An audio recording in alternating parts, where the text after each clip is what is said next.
მოგესალმებით პირდაპირ ეთერში მუშაობას იწყებს მეცხრე არხის საინფორმაციო სამსახური ახალ ამბებს დღის 12 საათზე მე თამთა სანიკიძე გაგაცნობთ. გიგი უგულავაზე მეუფე სერაფიმეს ფარულად ჩაწერილ განცხადებას დღეს სავარაუდოდ წმინდა სინოდის კრება განიხილავს. საპატრიარქოში სხდომა ამ წუთებში იწყება.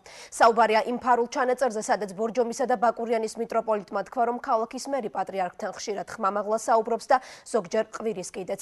უფრო კონკრეტულად რა თემები იქნება განხილული სინოდის დღევანდელ კრებაზე, იმედა დარსალია გააშუქებს სხდომას, თუმცა მანამდე ის პირდაპირ ეთერში ჩაგვართვება. იმედა გისმენთ. საპატრიარქოში წმინდა სინოდის სხდომა ამ წუთებში იწყება. წმინდა სინოდის თავმჯდომარეა საქართველოს კათოლიკოს პატრიარქი, ხოლო სინოდს წარმოადგენს 38 მიტროპოლიტი და ეპისკოპოსი. სინოდის საპატრიარქოს ტერიტორიაზე რომ მათ კომენტარი არ გაუკეთებიათ, შესაბამისად ოფიციალურად არ არის ცნობილი დღეს სინოდი რა საკითხებს განიხილავს. თუმცა არაოფიციალურად ცნობილია, რომ სავარაუდოდ ერთ-ერთი საკითხი იქნება სტუდია GNS-ის მიერ მომზადებული სიუჟეტი კვირის რეპორტაჟმა რამდენიმე დღის წინ ფარულად ჩაწერა მეუფე სერაფიმე, რომელმაც უხილი გამოთქვა, რომ ხელისუფლების მხრიდან პოლიტიკური ზეწოლა ხორციელდება საპატრიარქოზე. საუბარი იყო გიგი უგულავაზე. მოგვიანებით გიგი უგულავამ მეუფე სერაფიმე ცილისწამებაში დაადანაშაულა და თქვა, რომ ის რაც მეუფემ კვირის რეპორტაჟის ჟურნალისტს განუცხადა აბსოლუტური ტყუილი. ჩვენ შეგვიძლია კვირის რეპორტაჟის ეს ინტერვიუ გამეორებით ვნახოთ. სულ უგულავად ისინი არიან. ისინი ერევიან, სულ აუებნებიან ხან მას მდივანს, ხან იმას, ასეთი ნაგლები არიან. რომ აი ეს სოციოფობრის რომას ისინი ადამიანური მასზე დონეზე იუბნებიან. ყველაზე მთავარი გიგულავა ის მოდის, იმას აქვს მთელი გავლენა. ის პირადად პატრიარქზე მიდის. და ძალიან ხმამაღლა საუბრობს ხოლმე. როგორ არა, მაშინ ხმამაღლა კი არა, ყვირო დაგაცემა. ადრლაწერა კი ბიჭი, მოწამენგინა. ეს ეთერში გასვლის შემდეგ ჟურნალისტმა ნათია თოიძემ ბოდიში მოუხადა მეუფე სერაფიმეს, თუმცა აღნიშნა, რომ ის არის ჟურნალისტი, დამოუკიდებელი ჟურნალისტი და მას უფლება ჰქონდა ის, რაც ხდება რეალურად საპატრიარქოსა და ხელისუფლებას შორის, ანუ საუბარია პოლიტიკურ ზეწოლაზე, ხალხის ყურამდე მისულიყო ეს ინფორმაცია. ჩვენ შეგვიძლია ერთ-ერთი საპატრიარქოს ერთ-ერთი წარმომადგენლის შეფასება მოვისმინოთ ამ საკითხთან დაკავშირებით. თუ გაინტერესებთ უბრალოდ ჩემი აზრი, ასე ჟურნალისტი ესე არ უნდა იქცეოდეს. აიდი ბარათებთან დაკავშირებით ცინას ფოტო რა არის? ალტერნატიული საშუალება კი ისტორია. იქნება ამას. იმიტომ რომ ეს არის ადამიანის დემოკრატიული უფლებების შელახვა. მე მაკონტროლებ თქვენ უკვე. აი ამიტომ ჩვენ პირადად მეც ვაპროტესტებ ამას და ვითხოვ ალტერნატიულ საშუალებას. იქნება თუ არა მშილობა ალტერნატიულ საშუალებებს? მე მგონი იქნება, აი ნახეთ. აი ველოდები. სავარაუდოდ დღეს განიხილავენ ასევე სინოდის სხდომაზე ელექტრონული მოწმობების ალტერნატიული ვარიანტის შემოღების შანსებს.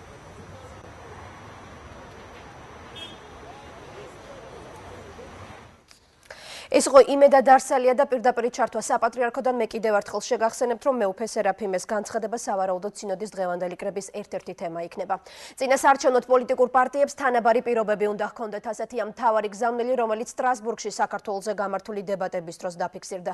ევროპარლამენტში სხდომა ევროპის ლიბერალური პარტიის მიერ იყო ორგანიზებული. ბიძინა ივანიშვილისა და მისი პარტიისთვის დაკისრებული ჯარიმები, სატელიტური ანტენების დაყადაღება, ეგრეთ წოდებული მასტკერი, ეს იყო დებატების დროს განხილული თემები. ევროპარლამენტის დეპუტატებმა ყურადღება გაამახვილეს ოპოზიციის აქტივისტთა დაკავებებსა და მედია ზეწოლაზეც.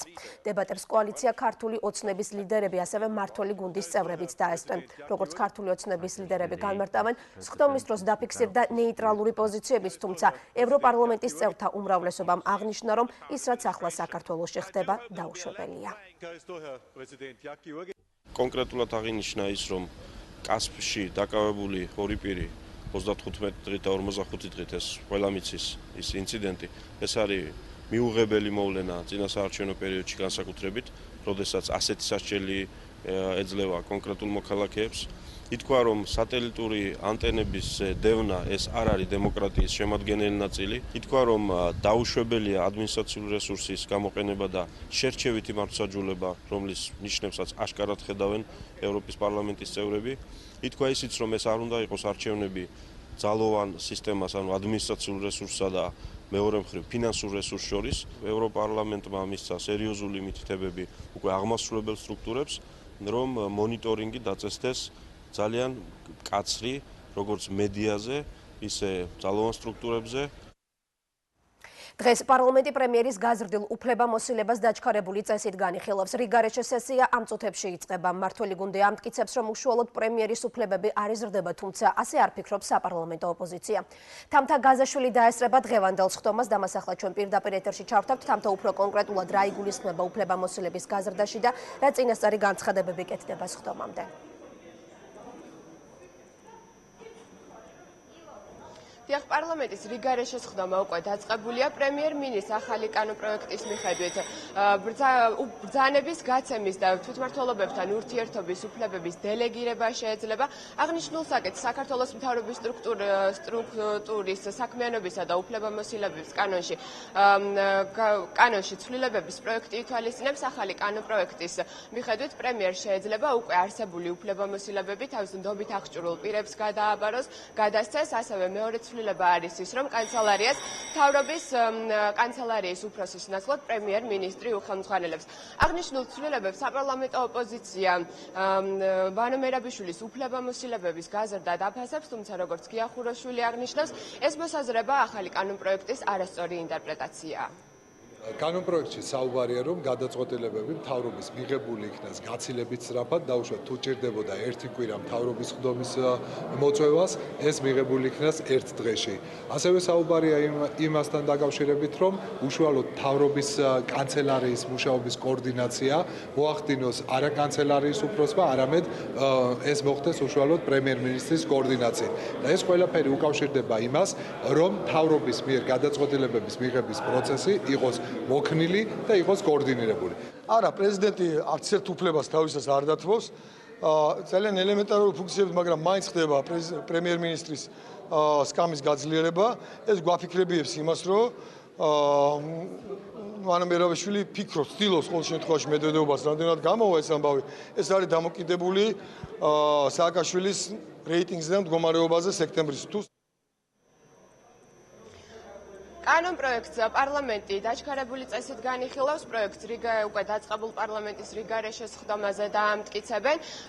ამით დღევანდელი სხდომით რიგარეშე სესიები დასრულდება. პარლამენტი მუშაობას უკვე საპარლამენტო არჩევნების შემდეგ სავარაუდოდ ქუთაისის შენობაში გააგრძელებს. გმადლობთ. პარლამენტიდან თამთა გაზაშვილი საუბრობდა პირდაპირ ეთერში. ამ დრომდე საავადმყოფოში რჩება ქლორით მოწამლული 25 ადამიანი. ისევ მძიმეა 18 წლის ლაშა ნარიმანიძის ჯანმრთელობის მდგომარეობა, რომელსაც ენცეფალოგრამა გაუკეთდა და ტვინის ქერქის აქტივობა გამოვლინდა.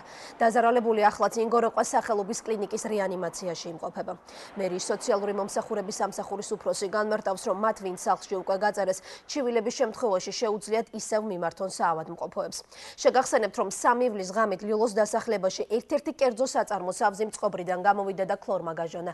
შედეგად 73 ადამიანი მოიწამლა. ამ დროისთვის ავზი დაუსახლებელ ტერიტორიაზეა გადატანილი. გუშინ მორგების პერიოდში ჩვენს კლინიკას მომართა პაციენტთან მეორე ნაკადმა. ძირითადად იყვნენ ისინი სამაშველო სამსახურის თანამშრომლები და ის პაციენტები, რომლებიც ცხოვრობენ ან მუშაობენ აღნიშნულ ტერიტორიაზე. პაციენტები იყვნენ საშუალო და მსუბუქი სიმძიმის. 18 მათგანმა გაიარა მკურნალობა ემერჯენსის განყოფილებაში, 13 მათგანი კი ამბულატორულ კვლევაზე გადიოდა. ამჟამად სტაციონარში რჩება მხოლოდ ერთი პაციენტი რეანიმაციულ განყოფილებაში 18 წლის ახალგაზრდა კრიტიკული მდგომარეობით. ავზის მფლობელი კომპანიის დირექტორს დღეს აღკვეთის ღონისძიებას შეუფარდებენ. პროცესის საქალაქო სასამართლოშია დანიშნული მუხლი, რომლითაც ლევან დაუთაშვილს სასამართლებენ 2-დან 5 წლამდე პატიმრობას გულისხმობს. წყობრიდან გამოსული ქლორით სავსე აუზი გაერთიანებული წყალმომარაგების კონტრაქტორ ფირმა კრისტალს ეკუთვნოდა. ამ კომპანიის დირექტორი გუშინ აიყვანეს. პროვოკაციული და არაადეკვატური შეკითხვები ინფოცხრის გადამღებ ჯგუფს ისევ დაუდგენელ ადამიანთა ჯგუფი დასდევს. სააგენტოს ზესტაფონის კორესპონდენტ ეკატერინე დუგლაძეს კამერებითა და მიკროფონებით ხელში 7 ადამიანი მაშინ დაესხა თავს, როდესაც ის რესპონდენტს ელოდებოდა. იმის მიუხედავად, რომ ინფოცხრის ჟურნალისტი პროვოკაციულ შეკითხვებს არ პასუხობდა, გაურკვეველი ჯგუფი მასზე ფსიქოლოგიურ ზეწოლას ახდენდა და კითხვების დასმას არ წყვეტდა. სააგენტოს რედაქცია სამართალდამცავ ორგანოებს მიმართავს და მსგავსი ფაქტების აღკვეთას თხოვს. შეგახსენებთ, რომ 7-კაციანი დაჯგუფება, რომელიც თავს მედია ჯგუფს უწოდებს, ინფოცხრის ზესტაფონის გადამღებ ჯგუფს უკვე 1 კვირაა დაჰყვება. ანუ რაიმე კითხვაზე პასუხი რო გავხდეთ, უკვე სიმართლეა რასაც შეგგვიგნებით.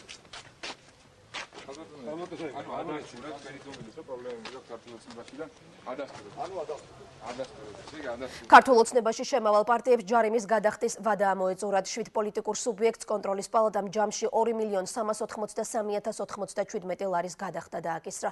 საქალაქო სასამართლოს მიერ მიღებული გადაწყვეტილება ძალაში დატოვა სააპელაციო სასამართლომაც. უკვე ცნობილია, რომ კოალიციის წევრები თანხის გადახდას არაპირებენ. პარტიები ჯარიმას უკანონოდ მიიჩნევენ და დასცენენ, რომ გადასახდელი თანხის რაოდენობაც არ გააჩნიათ. შეგახსენებთ, რომ კონტროლის პალატის ოქმის მიხედვით მოგელაძის სამსახურმა შეპესე მენეჯმენტ სერვისის მიერ ქართული ოცნების რეგიონული ოფისების გარემონტება უკანონო შემოწირულობად მიიჩნია.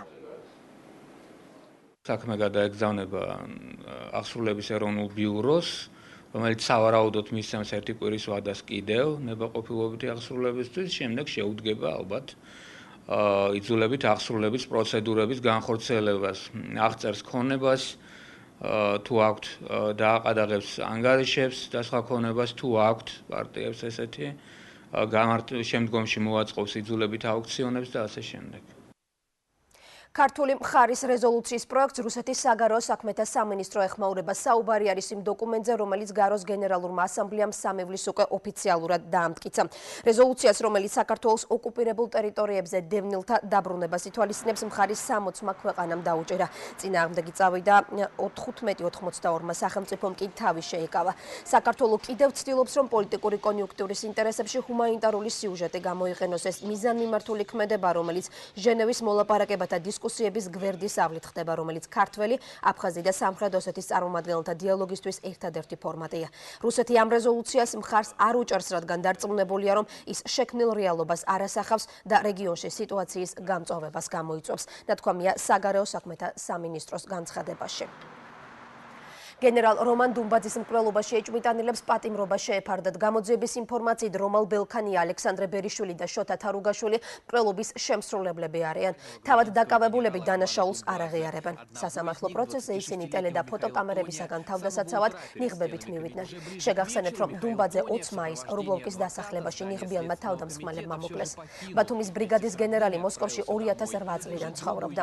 სახელმწიფო ღალატის ბრალდებით დაკავებული გენერალი, რომელმაც 2004 წელს საქართველოს თავდაცვის სამინისტროს დამორჩილებაზე უარი თქვა, რუსეთ-საქართველოს ომის დროს დატყვევებულ 12 ქართველში გაცვალეს, რის შემდეგაც დუმბაძე საცხოვრებლად რუსეთში გადავიდა.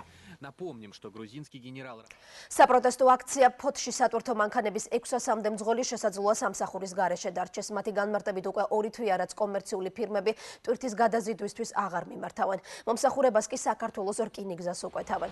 აქციის მონაწილეები ხელისუფლებას დახმარებასა და რეაგირებას თხოვენ. ფოთში საქართველოს სხვადასხვა კუთხიდან ჩასული მძღოლები, როგორც ინდმეწარმეები, ქვეყანასა და მის ფარგლებს გარეთ სატვირთო საკონტეინერო გადაზიდვებზე უკვე წლებია მუშაობდნენ.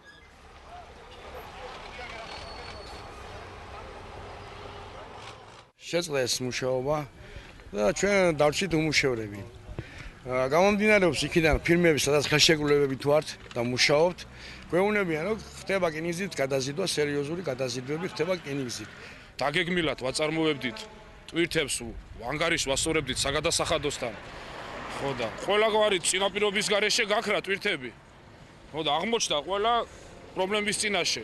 ასე უეცრად გაგვიქრა ხელიდან ეს შემოსავალი, ბანკებთან გვაქვს პრობლემა. და საგადასახადოში კიდე და რა ვიცი რაღაც საშველი თუ იქნება და დაგვეხმარება ან თავრობა ან ვინმე ძალიან კარგი იქნება.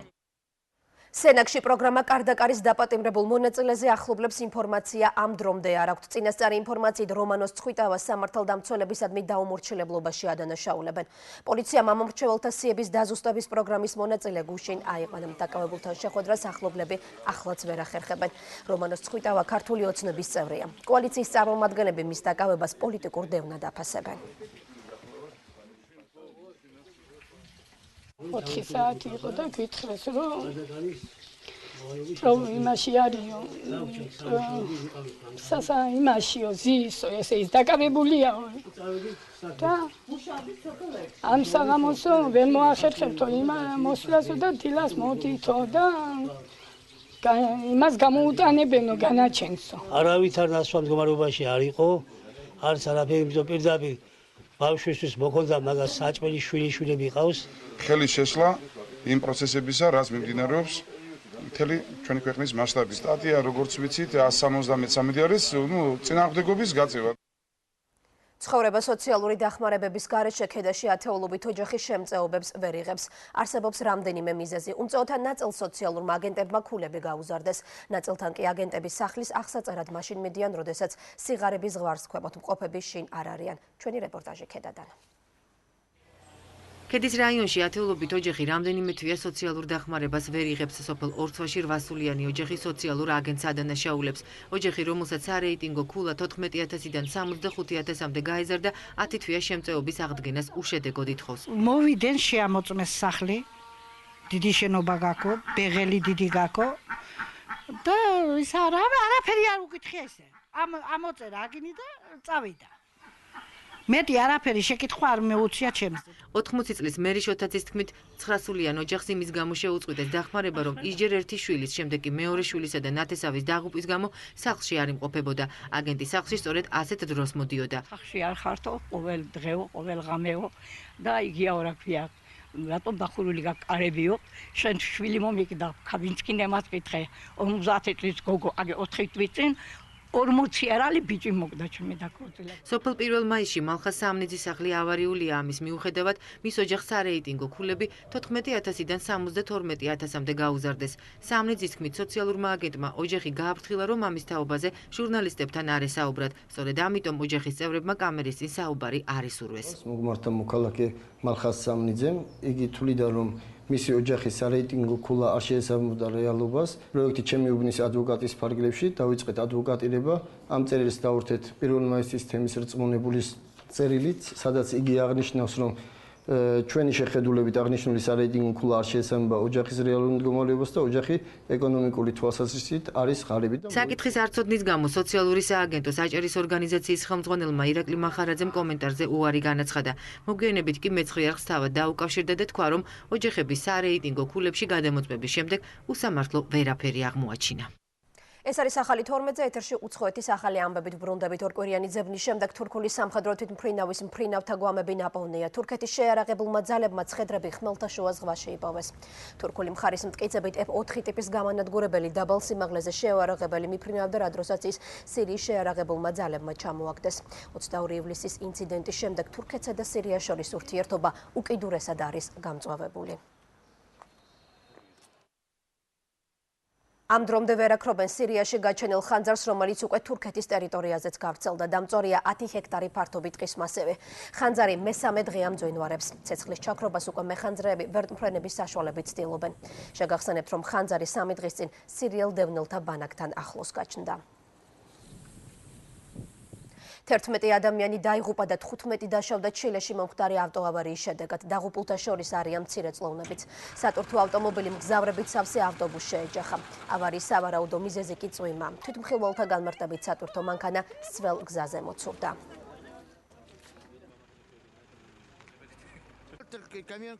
დაღმართზე მოძრავი სატვირთო მანქანა უცბად სიმაღლეზე ახდა. სიჩქარის გამო მძღოლმა კონტროლი დაკარგა და ავტობუსს შეეჯახა.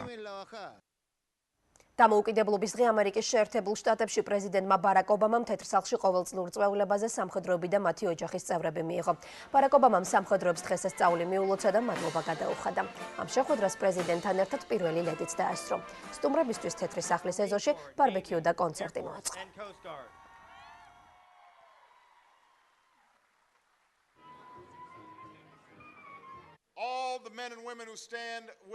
ყოველი მამაკაცი და ქალბატონი, რომელიც ამ საღამოს ჩვენ წინაშე დგას, გმირი თაობის მაგალითს წარმოადგენს. 9/11-ის თაობამ ისტორიაში უდიდესი თაობების გვერდით დაიკავა ადგილი. ეს არის თქვენი თავდადებული სამსახურისთვის ბრძოლა ერაყში, ბრძოლა ავღანეთში და ბრძოლა ალ-ქაიდას წინააღმდეგ. ჩვენ ბილადენზე გამარჯვებას მივახციეთ. მინდა ყველა ფორმიანმა მამაკაცმა და ქალბატონმა იცოდეთ. ამერიკას ყოველთვის ემახსოვრებით. გილოცავთ დამოუკიდებლობას და ღმერთმა დაგლოცოთ. თქვენ და თქვენი ოჯახის წევრები. ღმერთმა დალოცოს ამერიკის შეერთებული შტატები. დამოუკიდებლობის დღის აღნიშვნა ვაშინგტონში გრანდიოზული ფეიერვერკით დასრულდა. თავისუფლების 236 წლის თავზე ვაშინგტონის მონუმენტთან და ლინკოლნის მემორიალთან ათასობით ადამიანი შეიკრიბა. ხალხმრავლობა იყო ეროვნულ ხეივანშიც.